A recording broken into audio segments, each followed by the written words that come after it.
Buenas, mi nombre es Berenice Belén Gaona Loaiza, soy estudiante de la Universidad Católica de Santiago de Guayaquil y hoy os traigo un breve resumen de lo que sería la primera parte de la materia de Derecho Canónico.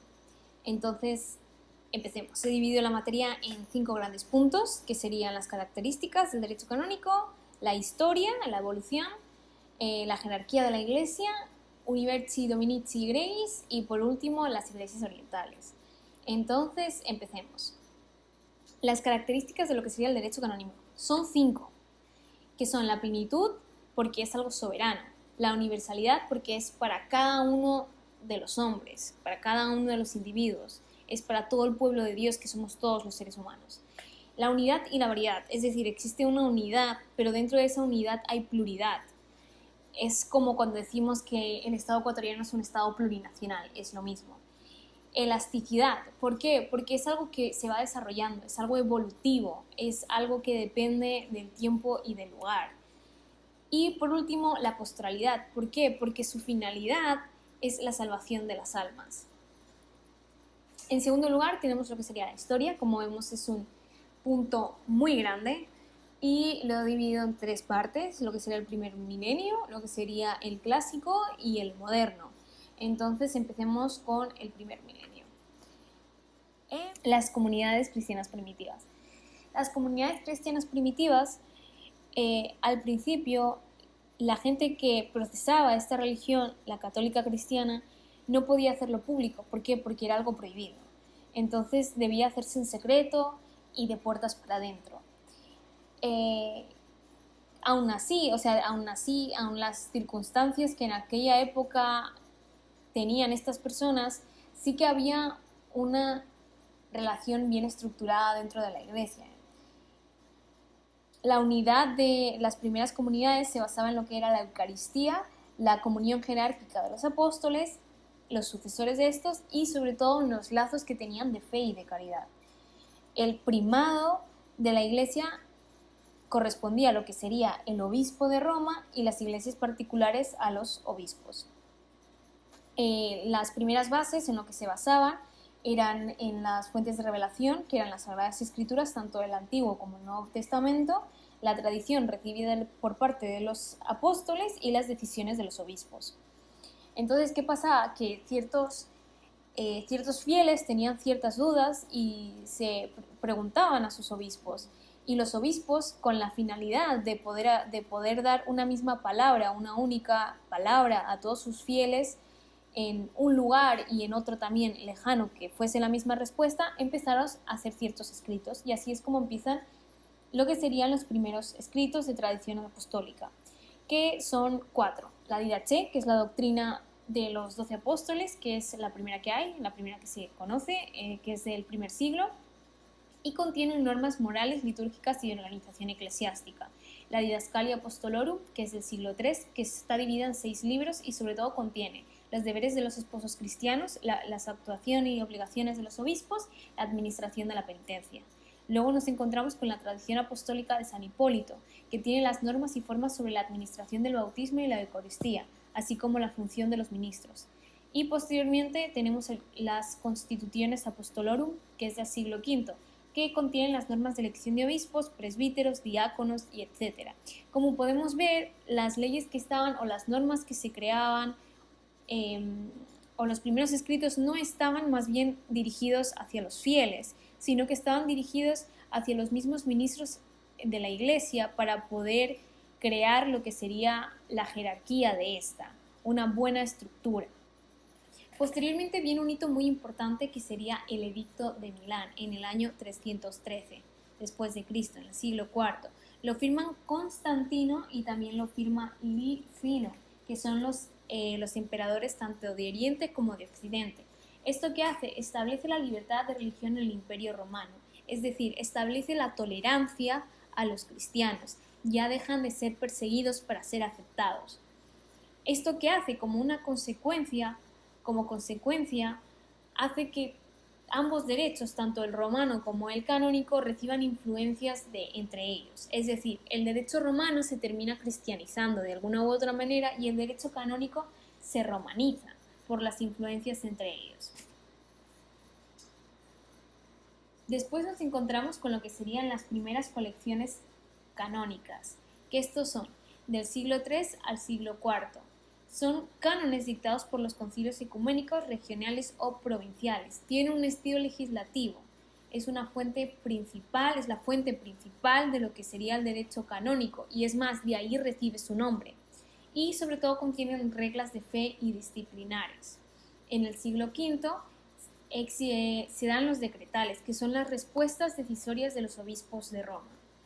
Como podemos ver, hasta este punto todavía seguimos viendo cómo el derecho canónico evoluciona dirigiéndose sobre todo a lo que sería la estructura de la Iglesia.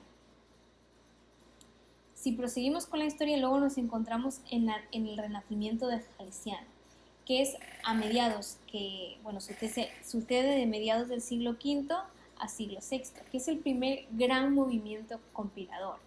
Y se hacen tres grandes colecciones, que serían la colección dionisiana, hecha por el monje Dionisio, que tiene un espíritu universal, son textos auténticos y decretales de papas y concilios africanos y orientales. Después nos encontramos con la colección hispana, que fue hecha por San Isidro de Sevilla. Y por último, nos encontramos con la colección adriana, que es el Papa Adriano I se lo envía, se lo da de tarea, de una u otra manera por decirlo, a Carlomagno en el año 774.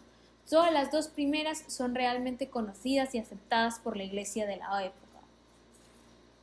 Posteriormente, vamos a lo que sería la falta de poder legislativo universal. Aquí es el primer gran bajón de lo que sería la Iglesia. ¿Por qué?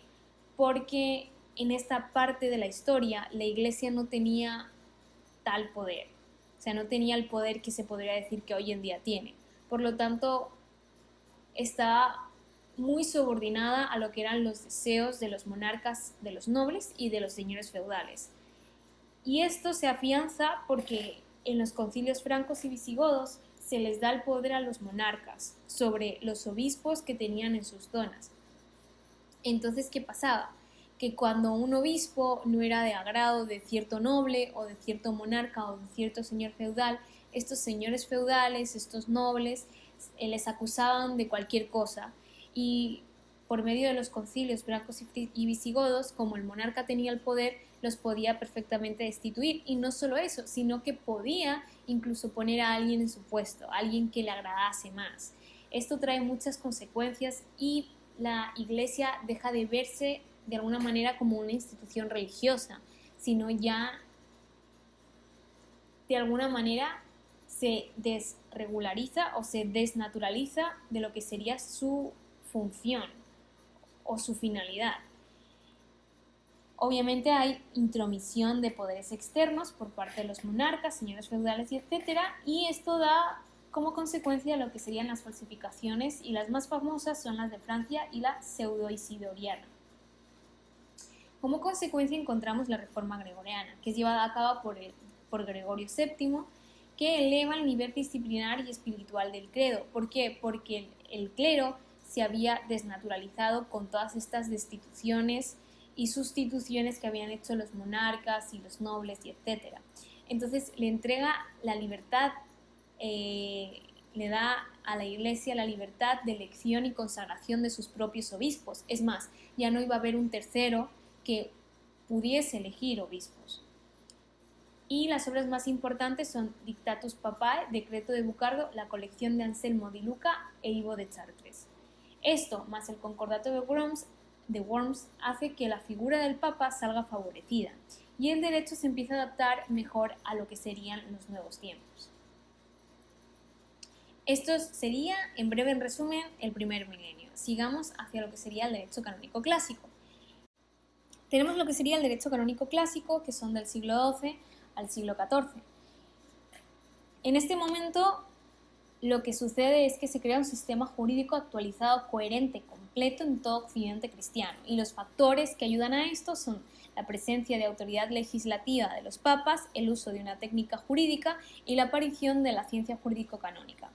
Tenemos el decreto de Graciano, que se crea en el año 1140, y lo que hace Graciano, Juan Graciano, es dotar a la Iglesia de un sistema jurídico propio, de un método científico propio, únicamente de la Iglesia. Es una recopilación de todos aquellos cánones que antes existían y que había discordancia entre ellos. Le da y además le aporta una doctrina propia creada por él mismo. Esto es muy importante porque antes habían muchas contradicciones entre los cánones y entre diferentes escritos. Y lo que hace Graciano es juntar todos estos escritos que se podrían decir que eran de la Iglesia, de autoridades eclesiásticas y los cánones, y relaciona los temas entre sí. Entonces identifica los problemas, coordina criterios y subsana todos aquellos fallos y contradicciones existentes. Posteriormente tenemos lo que es conocido como el Corpus Juris Canonici, que es del siglo XII. Aquí en este punto se multiplican los textos de derecho canónica y existe la necesidad de más colecciones. Entonces, Gregorio XII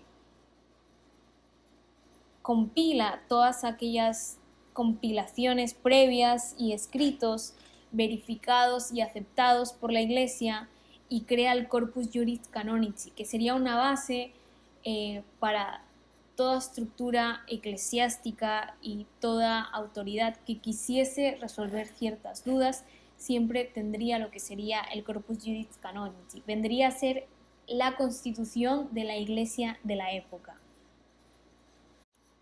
Es a partir de este momento en la historia cuando la Iglesia empieza a perder poder por ciertas cuestiones que históricamente suceden, como por ejemplo el cisma de Occidente, el cisma de Inglaterra, también encontramos el descubrimiento de América, encontramos el protestantismo por parte de Lutero. Entonces la Iglesia va perdiendo poco a poco poder. Y ahí es cuando entramos en el periodo moderno, el Concilio de Trento. Entonces tenemos el Concilio de Trento, que es de 1545 a 1563. Se lleva a cabo para una reforma católica en la Edad Moderna.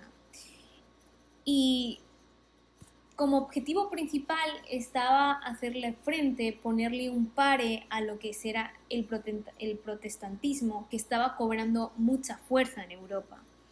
Entonces lo que pretende es fijar un dogma católico, una función doctrinal que pueda ser comprendida y aceptada para todos los miembros y para todas aquellas personas que profesaban la fe. Posteriormente saltamos 3 siglos en la historia y nos encontramos en el Concilio Vaticano I, que sería del año 1869 a 1870. Aquí había un gran punto a tocar, que era que el Corpus Juris Canonici se había quedado obsoleto. ¿Por qué? Porque ya no estaba adaptado a lo que eran los nuevos tiempos y ciertas cosas que estaban en el código ya no podían aplicarse en la actualidad, porque incluso la costumbre las había revocado o ya no eran bien vistas o ya no, etc. Como resultado del Concilio Vaticano I nos encontramos con lo que sería el Códex de 1917, también conocido como el Código Pío Benedictino. ¿Por qué? Porque es San Pío X quien inicia los trabajos de codificación de un nuevo código y se promulga por su sucesor Benedicto XV en 1917. Este códex tiene o contenía 2.412 cánones que estaban separados en 5 libros, que eran las normas generales, personas, cosas, procesos y delitos y penas. Entonces, de por sí, era una ley general con carácter de exclusividad a lo que serían los miembros de la Iglesia. Y no reside, o sea, de por sí ya cuando sale el código ya está incluso anticuado, o sea, el trabajo que se había hecho no era bueno. ¿Por qué? Porque el trabajo hecho en el Concilio Vaticano I no fue bueno. Entonces, la falla no reside en sí en el código, sino en el Concilio Vaticano I. Así que esto nos lleva al Concilio Vaticano II, que es sumamente importante. Entonces, llama Concilio Vaticano II lo que sería San Juan XXIII en 1959. Convoca al Sínodo Romano y el Segundo Concilio Ecuménico, que los concilios ecuménicos, recordemos que son todos los obispos del mundo, de todos los países. Inicia el 11 de octubre de 1962 y finaliza el 8 de diciembre de 1965, 3 años más tarde, por Paulo VI, presidido por Juan XXIII, y hay 4 etapas, o estuvieron en 4 etapas, y reúne a 2.450 obispos de todas las nacionalidades y de todo el mundo. Y toca diferentes ámbitos, que son los principios doctrinales, las directrices jurídicas propuestas por el concilio, las nuevas instituciones surgidas del Vaticano II. Tiene 5 temas a tratar y estos son muy importantes. Lo primero es promover la fe católica, la renovación cristiana de los fieles, adaptar la disciplina eclesiástica a la actualidad, recordar la llamada universal de todos a la santidad y la renovación y la tradición. Aquí da como resultado 16 documentos diferentes, que son muy importantes sabérnoslos, los nombres sobre todo, porque esto es lo que siempre cae en el examen, chicos, a estudiar. Entonces, incluso podéis hacerle una captura y estudiaroslo así, pero siempre cae sí o sí, así que por favor, aprendéroslo bien. Tenemos 4 constituciones que son doctrinas de valor permanente para todos, que sería Lumen Gentium, la Iglesia, Luz de Naciones, Sacrosanctum Concilium, la Sagrada Liturgia, Gaudium et Spes, familia, cultura, vida económica social, vida política y vida internacional son los temas que toca. Dei Verbum, que es la revelación divina. Luego tenemos los 9 decretos, que son decisiones que se llevan a la práctica, normativas y disciplinares.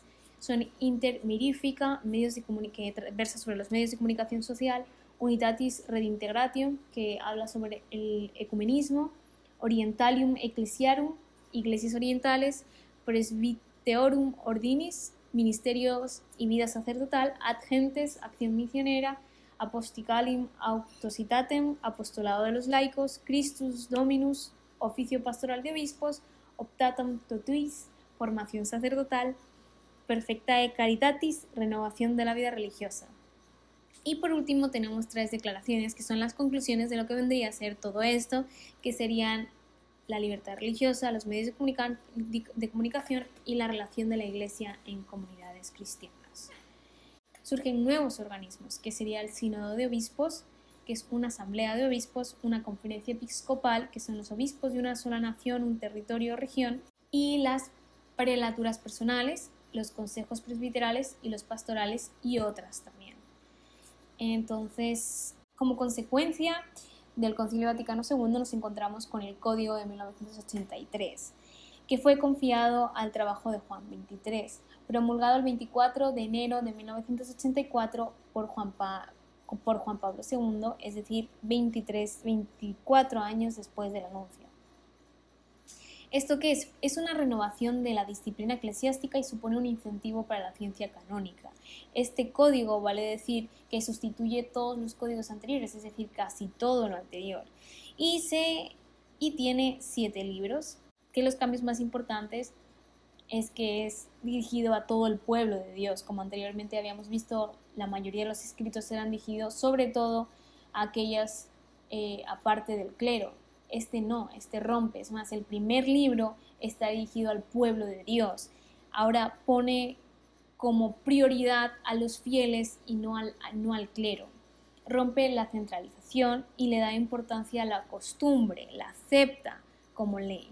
Y es una ruptura con la tradición. Todo lo previo se rompe y empieza una parte nueva en la historia canónica. Es una especie de lavado de cara de la Iglesia Católica. Ya hemos terminado la historia y ahora vamos a lo que sería la jerarquía de la Iglesia, que también es tema muy importante. Entonces empecemos. Obviamente en el primer puesto, como más importante, tenemos lo que sería el romano pontífice, de cuya elección hablaremos posteriormente porque es uno de los puntos de los que vamos a tratar. La potestad que éste tiene es plena y total, es decir, la última palabra siempre será la del Papa y no existe puesto alguno que pueda desafiar sus decisiones. Imposible. Puede pedir la ayuda de cualquier obispo, padres cardinales u otros, porque su mandato siempre va a estar porque siempre va a tener ayuda de todas aquellas personas de que solicite. El colegio episcopal, después le sigue lo que sería el colegio episcopal, que está conformado por, obviamente, la cabeza, que sería el sumo pontífice, y los miembros, que serían los obispos y los miembros del colegio. La potestad que tiene el colegio episcopal es total sobre toda la Iglesia y solemne cuando se dan en concilios ecuménicos, que son todos aquellos obispos del mundo. La convocación solamente lo puede convocar el sumo pontífice y es él quien debe presidirlo y determinar cuestiones a tratar. O también puede delegar a alguien para que lo presida. Y tenemos los decretos ecuménicos, que serían el resultado de estos concilios, que son de fuerza obligatoria y son aprobados por el sumo pontífice y los padres conciliares. Luego nos encontramos con el sínodo de obispos. El sínodo de obispos es una asamblea de obispos de distintas regiones o naciones. Es decir, sería la conformación de todos los obispos de Ecuador, por ejemplo, o toda la conformación de todos los obispos de la región andina. Está conformado por la Secretaría General, que tiene un secretario general que es elegido por el sumo pontífice, y el Consejo de la Secretaría, que son los obispos, y son a elección del sumo pontífice o por el mismo sínodo según su derecho peculiar.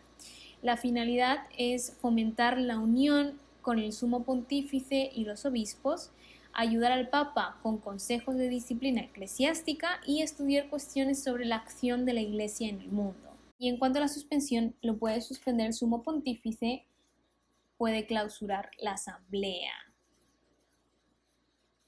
Posteriormente tenemos los cardenales de la Iglesia. Los cardenales de la Iglesia son elegidos por el sumo pontífice y los requisitos son elegidos por el sumo pontífice y los requisitos es que deben ser varones que hayan recibido el presbiterado y deben destacar por doctrina, costumbre, piedad, prudencia de gestión de asuntos y etc. Las funciones de los cardenales son la elección del sumo pontífice, la asistencia al sumo pontífice al ser convocados en cuestiones de gobierno cotidiana de la Iglesia Universal y deben cooperar diligentemente con el sumo pontífice. Ellos constituyen el colegio cardenalicio, que está asimismo dividido en 3 colegios, que primero sería, o el más importante, el episcopal, posteriormente el presbiteral y por último el diaconal. Y está presidido por el decano y el subdecano, el colegio cardenalicio. Luego nos encontramos con la curia romana, que sería la Secretaría de Estado o la Secretaría Papal. Es el que se encarga de los consejos, está conformado por el Consejo de Asuntos Públicos de la Iglesia y las congregaciones. En este punto se encuentran los tribunales, que tenemos el primero, o la primera instancia sería Sagrada Penitenciaría, el Tribunal Supremo de la Subnatura Apostólica, y al que se dirigen todas aquellas apelaciones sería la Rota Romana, que es creada en 1331. Si alguien se pregunta quién llevó a cabo o quién tocó las cuestiones en cuanto al divorcio de Enrique VIII, sería la Rota Romana, que como sabéis nunca le dieron el divorcio. Entonces, se encarga es el Tribunal de la Apelación de la Santa Sede, de todos aquellos casos apelados, y tiene jurisdicción en cualquier causa que se encuentre dentro de la Iglesia Universal. Y la sede de los tribunales es en el Palacio de la Cancillería de la ciudad de Roma, no del Estado Vaticano, de la ciudad de Roma. Es dirigido también por otras leyes peculiares. No, los legados del Romano Pontífice vendrían a ser lo que conocemos nosotros como los ministros de Relaciones Públicas. Entonces, la función de estos es afianzar los vínculos de unidad que existen entre la sede apostólica y las iglesias particulares. Y los derechos que tiene el sumo pontífice ante ellos es nombrar sus propios legados y enviarlos a determinadas iglesias particulares y transferir y cesar los cargos, obviamente de acuerdo en observancia de las leyes internacionales sobre legados. Las actividades que llevan a cabo es informar a la sede apostólica sobre las iglesias particulares, ayudar y aconsejar a los obispos y mantener el contacto con la conferencia episcopal. Las peculiaridades están exentos de la potestad de régimen del ordinario lugar y puede celebrar ceremonias litúrgicas. Las iglesias particulares. Las iglesias particulares es la base, es de donde sale todo lo que sería la Iglesia Católica. Asimila la prelatura territorial, abadía, vicariato apostólico y prefectura apostólica. Son porciones del pueblo de Dios territorialmente divididas o delimitadas. La diócesis está encargada del cuidado pastoral de lo que sería el obispo. El obispo, con ayuda del presbiterio, el pastor y la congregación del Espíritu Santo, y por medio de lo que sería el Evangelio y la Eucaristía, conforman las iglesias particulares. La prelatura territorial es una abadía territorial que se encomienda al cuidado pastoral por una razón especial al prelado o al abad. Y por último tenemos al vicario apostólico, que son aquellos territorios que aún no se han constituido como diócesis por alguna u otra razón y se encomienda a un vicario apostólico. Luego tenemos los que son los obispos, que son todos los sucesores de los apóstoles, son los pastores, los maestros de la doctrina, sacerdotes de culto sagrado y ministros para el gobierno. La elección hay dos diferentes maneras, que son, se hace obviamente el sumo pontífice, y luego los obispos de una provincia eclesiástica elaboran una lista secreta y en silencio con los presbíteros más idóneos para el cargo, y estos se envían a la sede apostólica. La idoneidad de los candidatos se basa en la fe, las buenas costumbres, la piedad, el celo por las almas, sabiduría, prudencia, virtudes humanas, buena fama, ordenado de presbítero al menos 5 años y doctor o licenciado en Sagradas Escrituras, Teología o Derecho Canónico. Previo al puesto debe haber hecho una profesión de fe y prestar juramento a la fidelidad a la sede apostólica. Luego nos encontramos con las agrupaciones de las iglesias particulares. Estas son regiones eclesiásticas, que son numerosas iglesias particulares divididas en provincias eclesiásticas o también regiones eclesiásticas. Las propone la conferencia episcopal y se pueden constituir como persona jurídica. Estas agrupaciones están presididas por el metropolitano, quien vendría a ser el arzobispo de la diócesis, obviamente con el buen visto del sumo pontífice. Las competencias son vigilar la conservación de la fe y disciplina eclesiástica e informar al Papa de abusos si es que existiesen tales abusos. Las visitas canónicas, si hubiesen descuidos por parte del encargado del cuidado pastoral en cierto territorio, y designar administradores diocesanos. Luego nos encontramos con la conferencia episcopal, que son la asamblea de obispos de una nación o de territorio determinado, que tienen funciones pastorales respecto a sus fieles en tiempo y lugar. Es como por ejemplo si hubiese una conferencia episcopal de la zona andina. La Constitución compete a la sede apostólica, que oirá a los obispos interesados y una vez elegida tendrá personalidad jurídica. La naturaleza de esta es una institución permanente, ofrece cauces estables de consulta y acción común y son asambleas plenarias, periódicas y de breve duración. Y así es como terminamos la jerarquía de la Iglesia. Y posteriormente entramos en el Universi Dominici Grace. Es escrita por Juan Pablo II, que la publica el 22 de febrero de 1996 y sustituye a la previa que había, que es por San Pablo VI de 1975, que se llamaba Romano Pontífice Eligiendo. Es el proceso de elección del Papa, y vocabulario previo que debemos controlar sería la sede vacante, que es lo que queda, o se llama así cuando tras la muerte o renuncia de un papa, la sede de San Pedro queda libre. Luego tenemos los cardenales, que debemos tener en cuenta que el ser cardenal no es parte de la pirámide clerical, sino que es más bien un título que se le da a un obispo. No es que un cardenal sea o tenga un orden superior clericalmente hablando a un obispo. Luego tenemos el cónclave, que es la reunión celebrada por el colegio cardenalicio con el objetivo de elegir al nuevo papa. Los requisitos para ser papa son los siguientes. Sorprendentemente, sí, que el primero es ser hombre, estar bautizado, es decir, ser católico y tener buena fama. Es decir, cualquiera puede ser, no necesariamente debe ser un miembro del clero. ¿Esto por qué? Se hace en referencia a San Pedro, que como sabemos era un hombre casado y etcétera. Entonces son requisitos muy básicos, aunque obviamente la tradición es que entre los cardenales mismos se eligen entre ellos.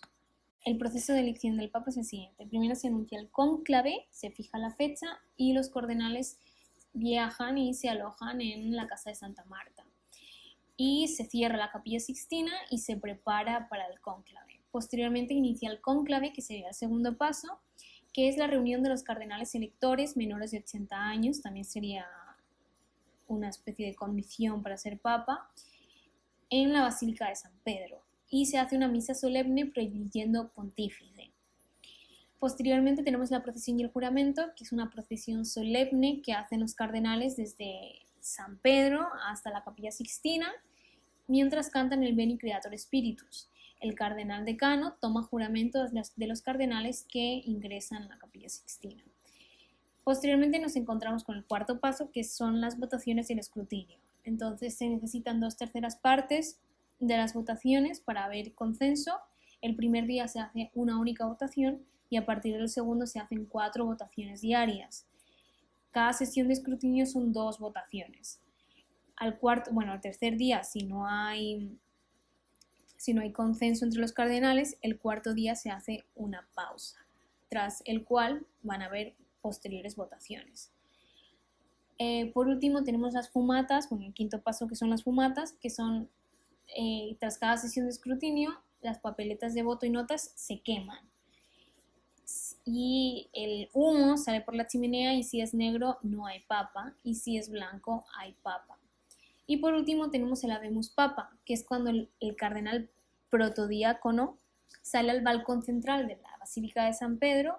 Y por último está el Habemus Papa, que es cuando el cardenal protodiácono sale al balcón central de la Basílica de San Pedro y hace el Anuntio Vobis Gaudium Magnum.